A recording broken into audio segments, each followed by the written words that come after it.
I have a cheat for you this time. Donate here to help with the running costs of the One Ummah charity. It is through this pot they are able to raise and get your money to where it needs. Think about it. How can a charity help people if it can't run? Donate here and get a reward for participating in all of their campaigns. Assalamu alaikum guys, and welcome to another episode of Smile to Jannah. Today, honestly, I am joined with such a special, blessed family that I'm so glad that we are here on the screen face to face, talking about their accolades, talking about their journey and what they are doing right now.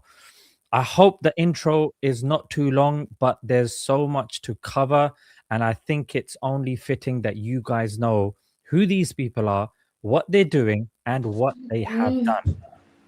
So I'm joined with, your name's Dan Harris, right? Yes, And the little one himself is none other than Joshua Harris. that's right. The Joshy man. Can you wave, Joshy? No. Wave. Say hi. Yay! Hi. The hero himself, the Joshi man, as he is known on social media, from Peterborough. So, Joshi himself, he's a non-verbal autistic child. That's correct, right? Yeah, he's a non-speaking autistic boy. He's 12 years old and he communicates in different ways. Like, for example, he uses his iPad or he will use my tattoo to communicate as well. So the tattoo is a very interesting and ingenuitive way of teaching your son. I actually saw it on one of the BBC articles. They'd covered it as well, and it shows such a dedicated relationship that you have for him that you would literally put this on your arm permanently. Yeah, and I wouldn't have any other visible tattoos because I don't always like the look of them or what they represent. But actually, this was an incredibly functional one. I got the letters first, and then we found out he wasn't happy. He didn't have the numbers, so I got the numbers as well. Oh wow, that is, not only is it serious level dedication, but it's such a, I'm sure many people love to see that relationship of father and son at that level. And I think it's indicative of how fathers feel about their children anyway. And seeing it expressed through this way, I think it's very clear for people to see. And that's what kind of drew me to you guys as well. You've worked tirelessly to bring awareness to non-verbal autism. You've sought funds for iPads, picture boards in your local Peterborough. You also have a charity, right? Yeah, so I founded the charity Neurodiversity in Business, and we're the corporate voice for neurodiversity globally. And you've, like I mentioned, you've been very instrumental in raising awareness for this. I saw a picture of yourself with Keir Starmer, with the Minister of Disability, Jamie Oliver. You've been featured on BBC, ITV, Time magazine. I actually got this from one of your tweets, and we'll get to this point when the far right were insulting your son, shameless individuals, and it was these two powerful lines, and I just literally copy pasted them verbatim because it really exemplifies where you guys have reached and how much you've done that ignoramuses that are just drowning in their hate fail to see. So you replied, he's been to 10 Downing Street, visited the UN, cooked with Michelin star chefs, and been spoken about in Parliament. And I've got the clip for that as well. So what is now interesting is the campaign where you are now. That's the backdrop. You've started a new campaign, Dan. What is this campaign? So the campaign was most unexpected. It came out of nowhere. There was no planning around this. So the campaign is called Cake Not Hate, and we are trying to counter the message which is prevalent from the far right in the UK, which is that Muslims are in some way to be feared or to be suspicious about.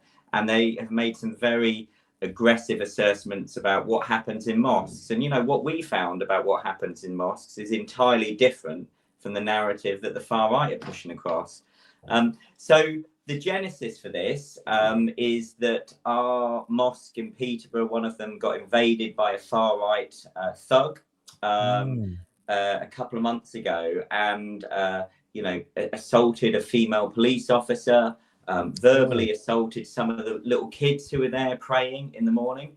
And we went the next day or a couple of days later to show the mosque that these people, these thugs, the far right people, they are not representative of Peterborough, and they're not representative of the great British population. So we just simply wanted to drop some cakes off and show that actually, you know, we value the Muslim community in Peterborough. And then it kind of it really exploded from there, because the far right saw this video and they got very aggressive, and they told us to stop visiting mosques, and they were going to come after me and my family or my job. So yeah, it was a difficult time. You sit down. Hey, Josh. Josh is back. Does he prefer Josh or Joshi or Joshua? He will respond to anything. I think Josh is probably his easiest name. Okay, Joshi, yeah? Yeah, Joshi. Joshi. You got some bubbles? Very nice. Nice. Good bubbles. Whoa. That's cool. I especially like his style. Well, we're off to Dubai in a couple of weeks. That's part of our other campaign, which is called Let Them Have Their Voices. And so he has some clothes which are culturally appropriate for when we visit. That's fantastic. I did see, I think you've got I think you're planning a tour in a few countries, and you mentioned that you're visiting a few mosques tomorrow, yeah? So we're off to Leicester tomorrow. So we're visiting, I think, 4 or 5 mosques, and also there's a peace centre there, which has unfortunately been subject to far right activism and vandalism. And what's really poignant for me is that tomorrow we're going because it's an autism event for little autistic children. So for the far right to be attacking both our Muslim friends, but also people who use that centre for supporting the autistic people, that's particularly poignant to us. So you guys, mashallah, you guys have been really busy, and your background, you're English and you're not a Muslim, right? Yeah, that's right. So white British guy, 46 years old, born and bred in Peterborough for my sins. I would have guessed 18. That's very kind. I just shaved my beard off. So so I kind of just had a normal upbringing, really. Was, you know, had Muslim friends and part of the community, but hadn't actually ever visited too many mosques, and I didn't really know what went on there. So I was really neutral. I've been very kind of not party political. I don't support any of the political parties. So this was never meant to be political. This was meant to be humanitarian. I just saw a big sense of injustice in, you know, people who I go to the gym with or swim with, or, you know, friends from wherever. And they're getting victimized purely because of the color of their skin and because of their religion. And I felt like that wasn't the kind of country we want to bequeath to our children. I want Joshi to be growing up in a tolerant society, one that's accepting of differences, and one that includes all of us, rather than some aggressive white men who think that they can tell us what to think and believe. And also this campaign of Cake Not Hate, a lot of people I don't think appreciate, you guys don't just buy them from Iceland and Tesco, you guys actually make them yourselves, right?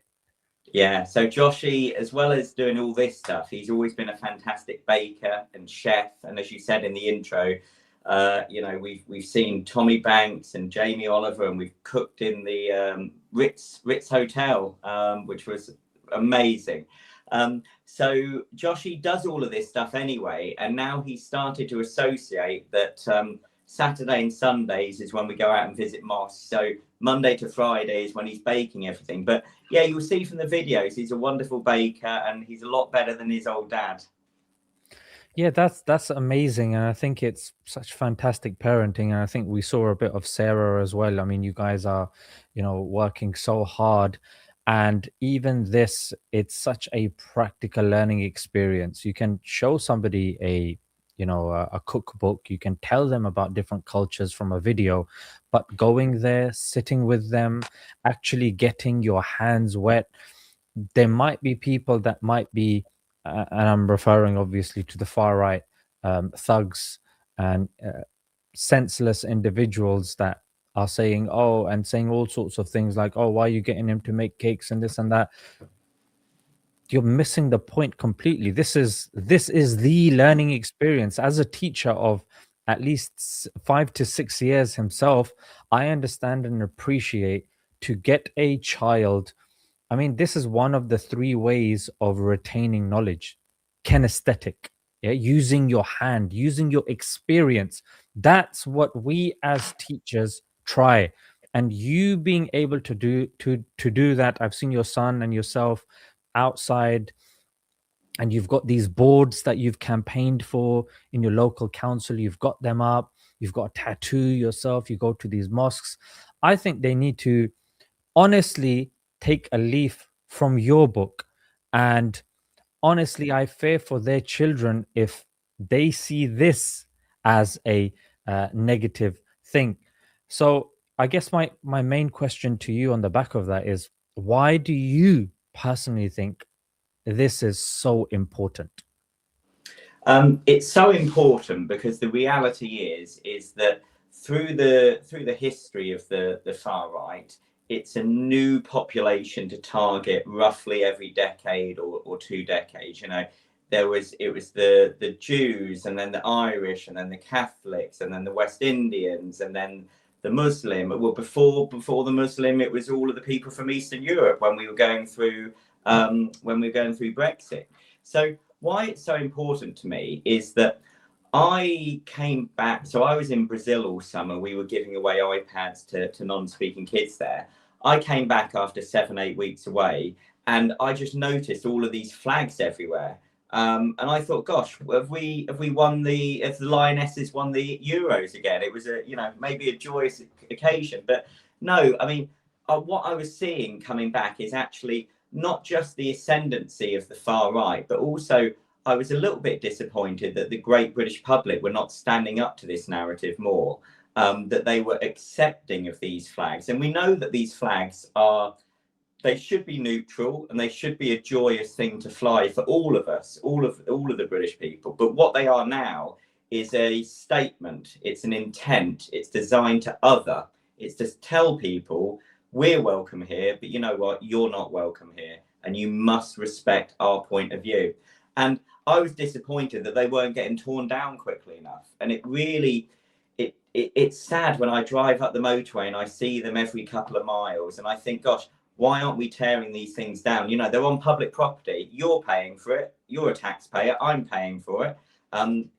We should not be allowing these things up. So I felt there was a piece which was defend yourself and your country against the far right, and the other piece was, let's start raising the bar for the rest of the British population, that we shouldn't just be neutral about this.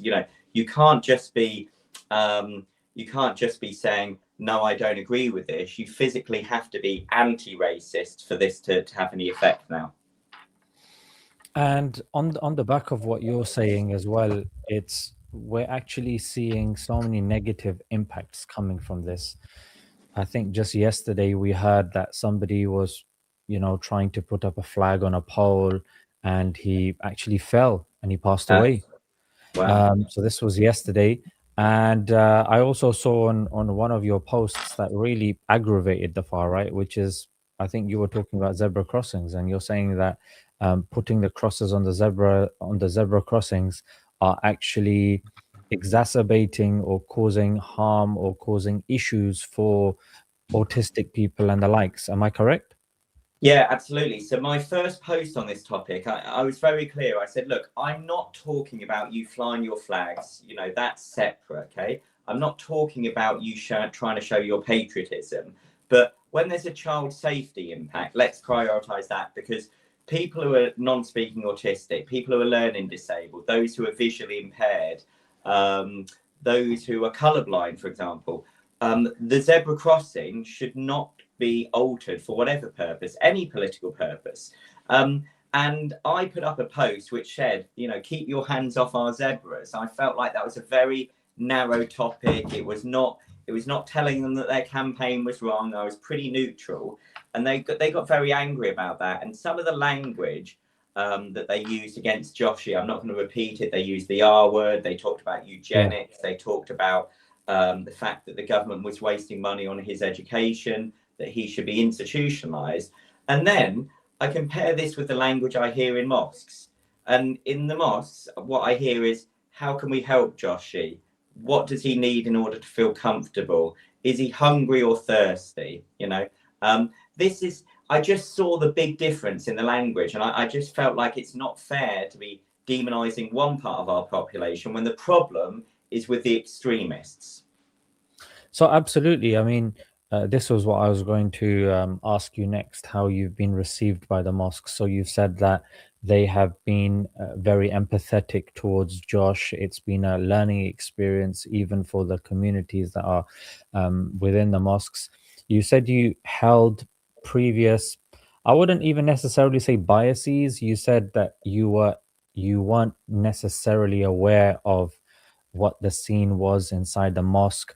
So you going into so many mosques, what have you seen that maybe you didn't know before? What has been of interest or intrigue for yourself? So I think the big learning is what a beautiful place it is when people come together to do good. And God and good, there's only one letter between them, right? So having devout people, whether they're Christian or Muslim or Buddhist or Hindu or Sikh, having devout people who are genuinely interested in improving the lot of the community, in doing good civic service, that is something that I didn't necessarily know was a key part of what the mosque does. So there's very strong community efforts in terms of outreach and making sure the vulnerable in society are looked after. And the Regent's Park Mosque, the London Central Mosque, or the East London Mosque, architecturally a place of beauty, right? They are a fantastic building, and there's a deep sense of calm. And I know the far right have really criticized me for letting Joshi pray, but you know what he was doing? He was also just taking a bit of time to be with himself and to think. And how can praying be a dangerous thing? You are sitting there internally reflecting, talking to your God, to your spiritual leader, and trying to do better in the world. And we should not be placing suspicion on that kind of activity, because that kind of activity is measurably different from those who are out graffitiing our public architecture, and who are spreading hate or attacking people on the basis of their skin. Yeah, absolutely. And one of the things that some Muslims are confused about as well, because I think maybe many people of the far right are ignorant to the fact that there are many correlations between the Islamic prayer and the prayer of the previous biblical prophets.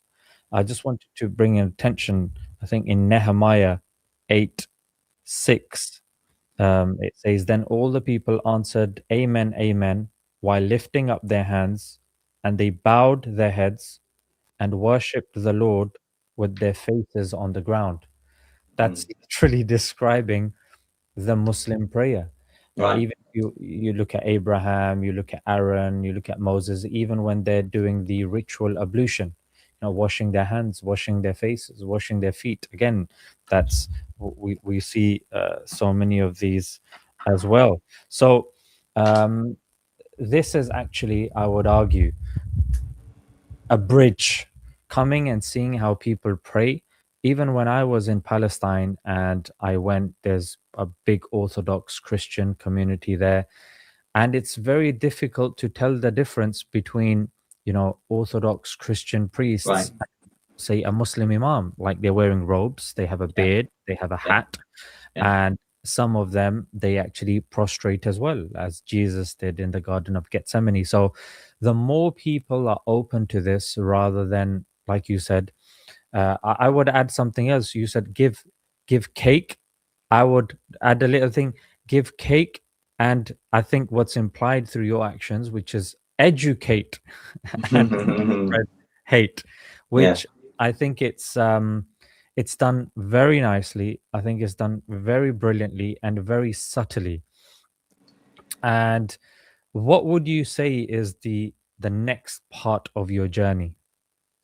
Well, first of all, child safety, because over the last week, unfortunately, the far right leader, I won't call him Tommy Robinson because that's not his name. You know, Stephen Christopher Yaxley Lennon, that's his real name. Let's call him that. Let's rob him of the Tommy Robinson nonsense. So Stephen has unfortunately tweeted about Joshy Man. And again, Joshy Man is a 12-year-old disabled child. So why would a far right leader of limited time in his day feel necessary to tweet about this young boy who's only doing good? And the reason why he did it, we need to be really clear: intimidation. You know, he wants us to stop. He's calling his attack dogs towards us. And you know, my Instagram and Josh's Instagram and all of our social media, it's flooded with hate right now. It's flooded with threats and violence and derogatory language, xenophobia, Islamophobia, everything, because he feels it's completely appropriate. And it belies the argument of the far right, which is we're protecting women and children. They don't care about women and children. You know, if they did, they would not be putting a 12-year-old boy into the spotlight in a negative way. Look, I went to a far right rally last weekend, so in Huntingdon, and the far right called a rally there, and they attended.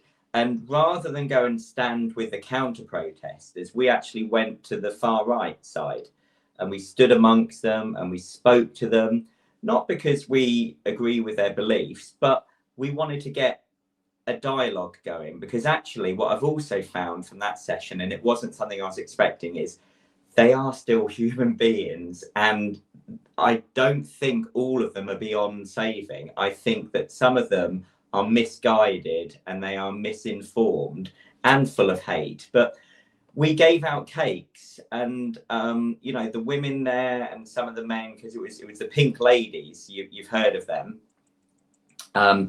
So the Pink Ladies were leading that, and we spoke to them. We gave out cakes, and you know, at the end, I asked to speak to their leadership, and I said, you need to stop painting over our zebra crossings, and this is the reason why. And they agreed to it. So I feel like I've kind of reached a common understanding. They took that back to their leadership, and they were really, really positive about the visit for 2 or 3 days on their Facebook groups. You know, they were saying what a wonderful thing was this father came with his autistic son, and we need to not paint on any more zebra crossings.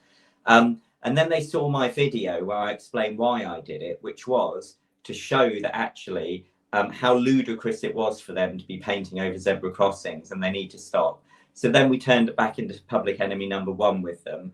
And look, I just say that it would be of immeasurable public relations detriment to the far right to attack the Joshy man. You know, he is a child that the nation loves now, and it would be a terrible backward step for the far right to do anything against us. And what's interesting is this isn't the first child that Tommy has attacked. He was made bankrupt when he had an issue Stephen. with. Sorry, Stephen. was it? Oh yes, Stephen. Yeah. Mr. Yaxley Lennon. Yeah, Mr. Yaxley Lennon. So Mr. Yaxley Lennon has been known to go after children in the past. In fact, he went after a Syrian boy, falsely accusing him of something, and then because of that, he was made bankrupt. So what's interesting now is that this is something that's indicative of hate, because hate does not discriminate. And if we don't speak out against hate, it does not stop.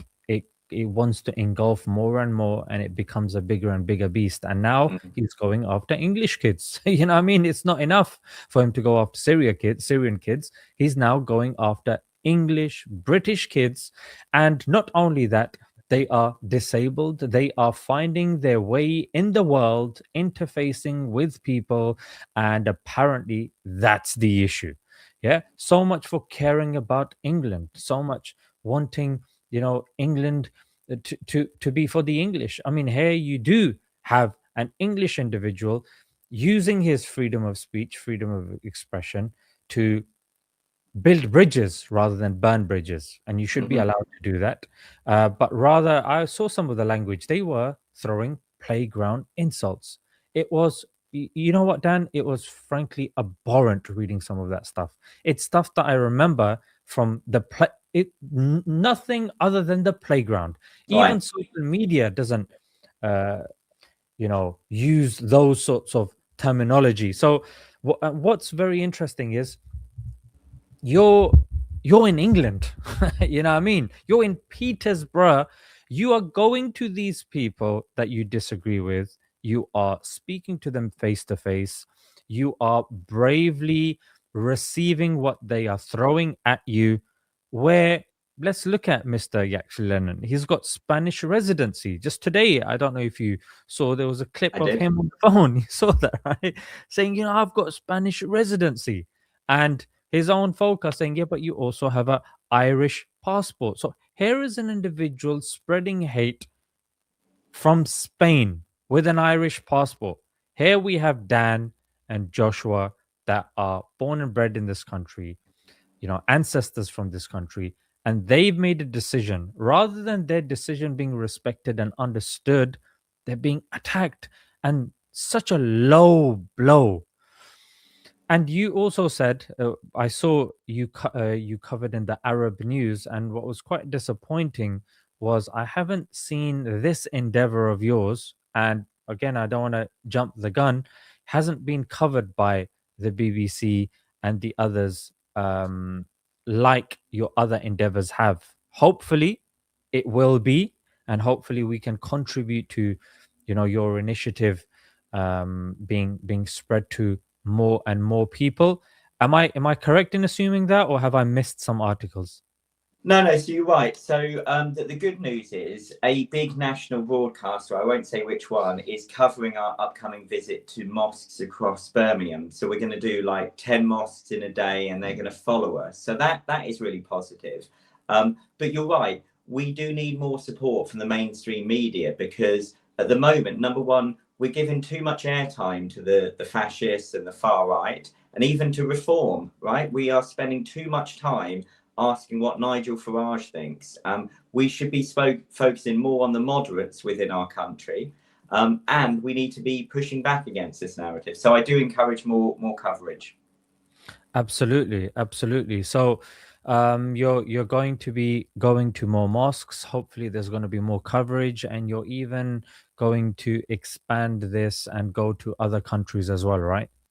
Yeah, that's right. So we're going to Dubai in the middle of January, and that is to deliver iPads and Android devices to non-speaking autistic kids. But you know what? Tommy Robinson made a real mistake when he attacked Joshi because every time they attack us, we're redoubling our efforts. We're actually going up north in in about a week or two's time, and we're going to be visiting around 20 mosques. And that visit was arranged in one day based on the fact that Tommy Robinson came out and did that tweet. So, if they want us to stop, it's not by threatening physical violence. We're only going to do more. I think that's fantastic. The more they throw the hate, it fuels the Dan and Joshi machine. Frankly, it fuels the oven. More and more cakes uh, will be being baked. Honestly, from the bottom of my heart, I respect you as a man, your family, what you guys are doing. I mean, a lot of people talk about masculinity and all of these things. For me personally, I think this action maketh the man, and you're demonstrating that. And this is a leader of a household. This is a man. This is a father. This is somebody that has come forward in his community And I hope more and more people come to know of yourself, your son, your wife, your family. I pray you guys stay safe, and I pray you continue, keep broadening your horizons and bring solutions to more and more people that are like Josh, and as a result, bring countless smiles and joy to many, many people. Thank you. Appreciate it.